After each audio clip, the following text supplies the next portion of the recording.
All right, my name is Flea from Taji Mag. It's finally good to meet you. I've been waiting to talk to you since Sundance. I don't know if you Oh noticed. my God. Oh, that's so nice. Did you come to the premiere? No. I watched it online, and so once I Okay. watched it online, I was like, I love this film, and then I posted it on our website on for Taji Mag, and everybody's like, "Where can I see this? When can I see this?" I'm like, "It got to Sundance. It's already passed." So Oh, I'm very happy to have gotten to interview you and talk to you and ask you about this film. that's so kind. Thank you. It's no problem.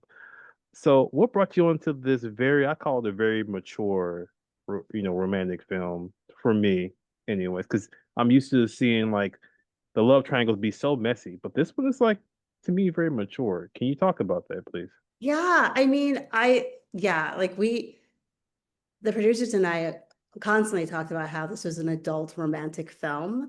And I think that a few things. I think Paul was writing about his like mid to late 30s, early 40s. And so when I first read the script, I was like, oh, these are like adults, you know? And also because like there are no villains in our story. And no one's like a hero either. We're all just sort of like looking at messy, normal messy, healthy messy. We've been to therapy, we've done the work messy. Mhm. Um, and that's what really attracted me to the film. The pages just felt very mature. Yeah, yeah. And I like how you also made it like a love letter to Brooklyn because all the views and the colors, everything was like implemented into this and very important part of the story. He talked about that, like your part working with Paul in bringing this story to life, not only through the characters, but through the environment as well. Yeah, I mean, it's a love letter to Brooklyn for sure. I think that it was really important to me to uh, pronounce the colors for the greenery of Brooklyn to be pronounced. I wanted people after watching this movie to feel like they've like walked in nature. Mhm. Even though it's not set in nature, it's set in the bits of Brooklyn that I think a lot of movies don't feature when telling stories about Brooklyn. And like I feel at home when I'm in that city. And so I wanted people, even if they have never been to Brooklyn, to feel like they've just left home after watching it. And so that was a real North Star for me for the colors and the visual presentation of our city to feel as vibrant and warm and inviting as possible. Yeah. Now I wanted to get onto the characters, Roger. Yeah. Yeah.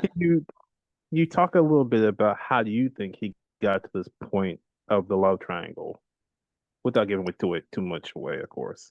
Yeah, I mean, I don't know if I really see it as like a love triangle. I think the other thing that really attracted me to this script and this story was that it felt like on the page, it can feel like a love triangle. It can feel like a story about a man deciding between these two women. But really, because of the way that they present themselves in their romantic stories, the women are deciding whether or not they want to be with this dude. And so it's like, it's not really his choice, you know, they're not deciding like behind the scenes with their friends and their family and their moms and their aunts. They're deciding in front of this dude and being like, I don't know if I like you like that. Like, I don't, maybe, you know, and that was so funny and honest to me. And so, you know, Andre and I talked a lot about his character's journey through the lens of this wounded brother. Like I feel so sorry for him, you know, like how sad. And I feel like he's gotten to this point in his life in these relationships because he hasn't fully done the work. And um, yeah, just like how we're all sort of doing it still, you know, and um, yeah, I feel like, I mean, I don't know, like audience's reaction to him is so interesting because I feel like some people find him to be so, uh, like in certain Q&As, people would be so mad at Andre. And like, I don't feel like there's any villain, and I feel like he's really just genuinely trying his best, and he's getting his feelings hurt all the time. And I don't think he's like, I wonder if I should be with, like it's not even his choice really. So, um, yeah, like I meet Roger at a place in the beginning of this film that's very tender and vulnerable. And uh where he ends up, where he grows um is not lacking that either. Like I think it's just like a very he's just a very sensitive soul. Yeah. Yeah. I mean, I'm so team Roger. I am. The booze that he gets is just so hilarious to me. I don't know why he would get boost. I mean, he's just trying to figure stuff out. I mean, just I know. that's all about all the characters. They're trying to just figure this thing out and not be immature about it. They're actually being thoughtful about it and introspective. But I think Roger's like the least of them all that are that's not as mature about it. But he's just like, to me, he came off as someone who was hurt and was only going towards whatever rewarded him at that moment in time. And then eventually Mm, like, listen, I'm about to go through all this, the human experience, and figure out what I want. And then I can figure out who I want, mm. as well as everybody else in the same boat. Um, this that's reason, and that's another reason why I like Casey as well, because even she was nurturing this friendship, but you can kind of tell with those moments that were unspoken, like she has a yearning for love and a spot for Roger, but more so for love. Which can you go into a little bit about that? How you're able to portray and work with Nicole on bringing Casey to life and working through this with her? Yeah, for sure. I mean, I just to go back to Roger for just a second, like I think that he just really wants to be loved. Yeah. And he's just waiting for someone to say yes. And then rising to that occasion. And I think in order to accept love and to be ready for it, you have to fully love yourself. And because he is in that position of just an open wound, he's incredibly vulnerable, like I said in the start of the story. I think he's not ready when it's finally given to him.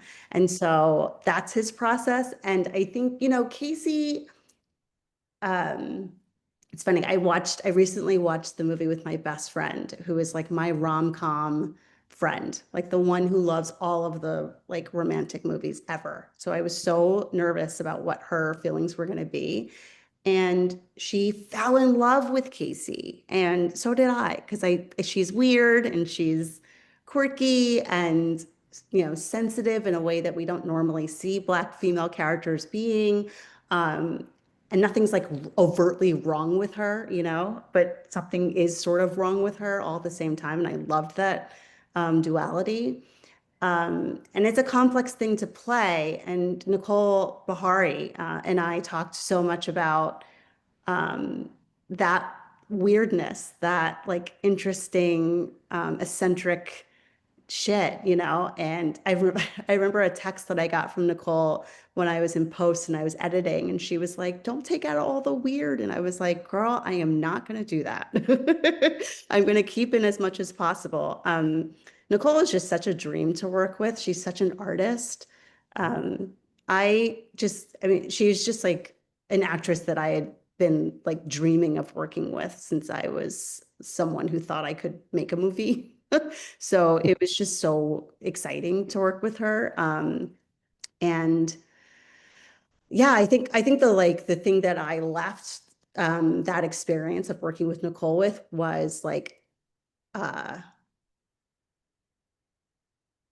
I don't know, like I guess like in the way that like some people hope that they can direct Julia Roberts or something. Like I hope that all aspiring young directors can work with Nicole one day. Like she's just such a lesson and such a breath of fresh air to any art piece that, I mean, she was just magic. So yeah. No, no, I fell in love with Casey because I was like, that would be so awesome to have somebody like with you that could just be goofy and silly as an adult. Yeah. Because oftentimes we're just supposed to be straight edge. Only time you get to be silly is at little comic cons for the most part. It's just it. Right. Yeah, yeah. I really love that about Casey and Roger's relationship a lot. I think that's what kept on like drawing them back to each other too, is that like there are these people in your lives that interact with your inner child in such a specific way that you feel like you are your inner child around them, and it feels so safe and secure, even if outside of the surface level of that, it isn't. Yeah. So yeah. And I want to talk about Nicole. Um, Okay. 'Cause I know a lot of Nicole's. Well, not a lot. Some of my good friends are Nicole, and Okay. it was beautiful to show her as this strong, like pleasant black single mom, and not just crazy or she was just natural, like just a human being, and not Yeah. not the stereotype. So can you Yeah. talk about the process with the one? I love the one. I wish she was here because I talked to her twice before, but how was it like working with her with this Nicole character? DeWanda is a dream. DeWanda, because she's also a writer and a director, is such a great actor to work with because she, I created all these decks and biographies and stuff for the characters because there's so much unsaid in the script.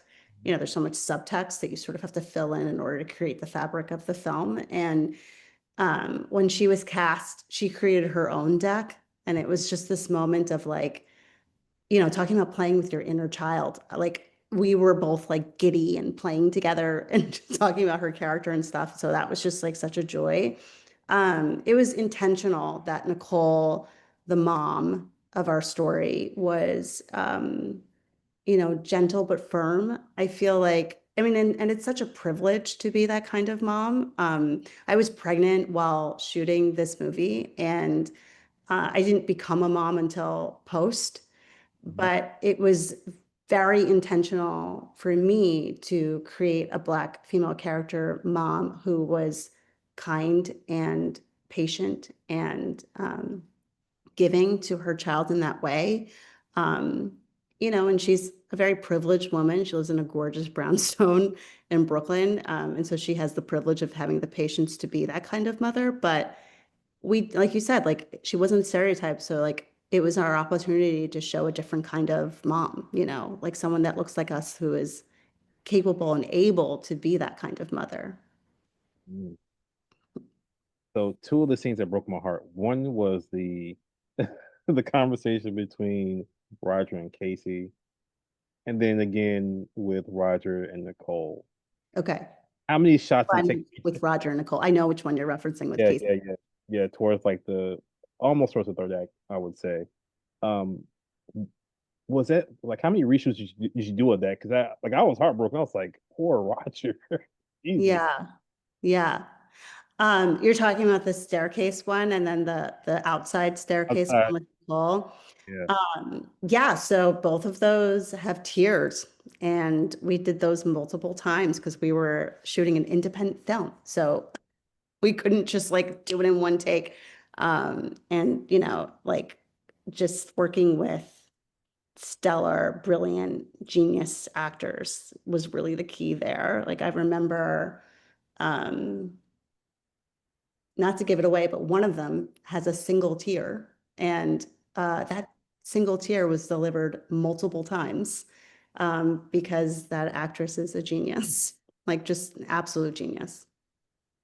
Yeah, like you, I won't say you're lucky, but this was the perfect casting, I feel like, because I was just like Oh, I envy. feel so lucky. Absolutely. I mean, we fought hard for these women too. We had to push production multiple times for like the the strikes and COVID and a lot of what most productions in the past couple of years have gone through. But we also pushed intentionally because Nicole Bahari was shooting on the morning show, and we could have recast, but Andre and I were like, no. What was Andre's reactions? And 'cause I know he's like a producer on the film. Like, what got him like so excited about the film? Do you think? Right now or just like in making it? in making it? Oh yeah, I mean, so like I met Andre back in 2019 when he wasn't a producer on the project and he was just an actor that I was pitching the project to and being like, we need to see you fall in love. It's going to be great. And I think he threw his hat into the producing. I don't know where I was going with this metaphor. I think he became, I think he became a producer on the project because we lost a large chunk of our money during COVID, Mm. and um, it was just, he came to my house when he decided to be Roger. He came to my house with his producing partner, Maurice. And I remember just talking about the creative with him and then ending our meeting. He was like, I said, what are you guys worried about? Like, is there anything I can say to like make you guys not worry? And he was like, I don't remember what his answer was, but he was like, what are you worried about? And I was like, I'm worried that this is just not going to happen. Like, who gets to make a movie? And he was like, I will do whatever it takes. And he literally did. And I think that the drive, because this was so hard to make, it took 6 years. We all sacrificed so much of our personal lives. And like, I was pregnant. It was just a lot. I think that what drove Andre to make all of his calls to, break his back to get this movie made is the objective to make more movies like this, to give permission to not only us to make our movie, but for other filmmakers like us to be able to tell our stories where, nothing traumatic is happening, where not even like a big crescendo within the story is happening, but we're just existing and how radical that is. And yeah, we just both really believe in that kind of storytelling.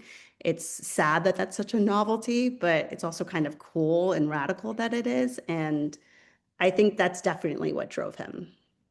Yeah, I mean, I like to always celebrate Nicole and DeWanda, but I've been really trying to put together a piece to dedicate to Andre for taking on these beautiful roles that aren't just stereotypical, but meaningful and important roles about Black men, vulnerability versus masculinity. So to see him in this one, I'm like, Andre, keep doing these great films because we need these films for young Black men and people around the world to see how we exist. Yeah, Not that we exist, but how we exist and what we go yeah, through. Um, yeah. and so I was happy to see this one. I'm like, thank you for putting this together. And then you had Steven Soderbergh help finance the film. How did Yes. that come about? Well, it was Andre. They worked together on The Nick on HBO and then High Flying Bird was the first movie that they made together. And it was around that time that we had lost all of our money. And he was having a conversation with Steven, I think just like an innocuous, like casual conversation where he was like, doesn't this suck that it's so hard? And there's a really great article about Steven's reason and his approach to helping us get across the line financially. He really believes in filmmaking, and it wasn't just like a charity case. Like he was like, this is an important movie to be made. And then also he wasn't just like a producer writing a check. He, watched the film. He was in creative meetings. And I think that he's a great example of, parts of our movie are about power and how it's used. And I think that he's a great example of what people with power can do that is helpful and great. And um, yeah, I'm excited that people like Steven exist in our business.